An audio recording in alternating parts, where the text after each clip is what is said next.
Hello. Ito yung ginawa ko sa host ko. Kasi maikli siya. Ang provided is 1 meter lang. 1.5 yata or 1 meter. So, kailangan ko paabutin doon yung grid, yung host ko. So, wala naman akong mabili na 3 meters na ganito. Sabi nila, meron daw sa Ace. So, pumunta ako sa Ace na bandal, malapit lang sa akin.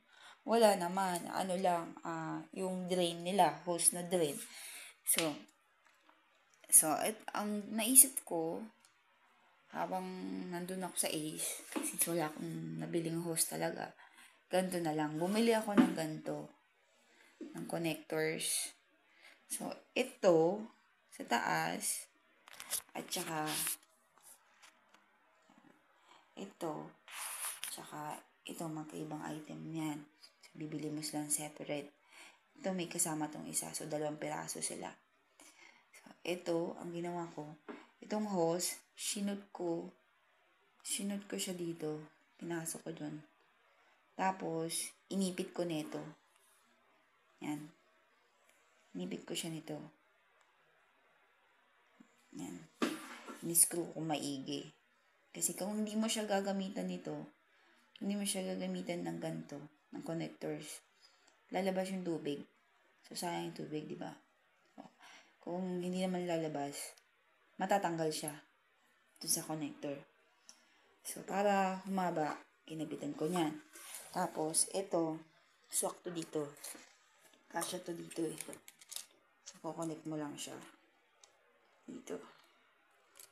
Yan. Kasya dyan, di ba? Shoot na. Sa end naman, ang ginawa ko, so, ito na yung dulo. Bumili na naman ako another connector. Ito, iba naman to. So, tiros ka siya. Shoot mo dun. Tapos, ibihigpitan mo. Oops. Ano, kita mo siya. Shoot mo yung hose dyan. Tapos, ihigpitan mo. Yan, higpit na. Tapos, ito naman, yung talagang, itong light blue, ito talaga yung nakakabit dun sa hose na provided. Tapos, hinigpitan ko lang. So, tinayten ko lang siya. So, ito naman, diba, inipit ko siya. Itong hose na to. Pumutol ako ng gantong hose. Simula dito, hanggang dito. Ganyan kaikli lang. Tapos, parang meron siya naka-usli na gano'n itong light blue. Meron pa siya naka-usli doon para kumabit siya. So, pinasok ko lang to doon. Tapos, hinigpitan ko ulit itong connector na to. At tapos yan, ito naman, inipit ko dito. Inipit ko siya dyan. Tapos, ito. So, itong mga screw na to, may provided siya na screw. Pero maikli kasi parang mataba na siya nung nilagyan ko ng hose. Mataba na, kaya yung screw niya, kapos na dito. Hindi na niya maabot. So, bumili ako. May stock ako na mga screws. Bakit ako na niya provided na screw? Ito yung provided nila na screw. So, ito yung ginamit ko, mas mahaba. Diba? Mas mahaba siya. Konti lang naman. Yan. Mahaba. Yung provided niya. So, ito yung mga binili ko sa yung tatlong yon. So, hose connector. Ito siya. Ito mo. Yan yun. Yung dalawang blue. Nakita nyo? Tapos ito yung orange. Ito yung orange na nabili ko. Tapos ito naman yung isa, diba?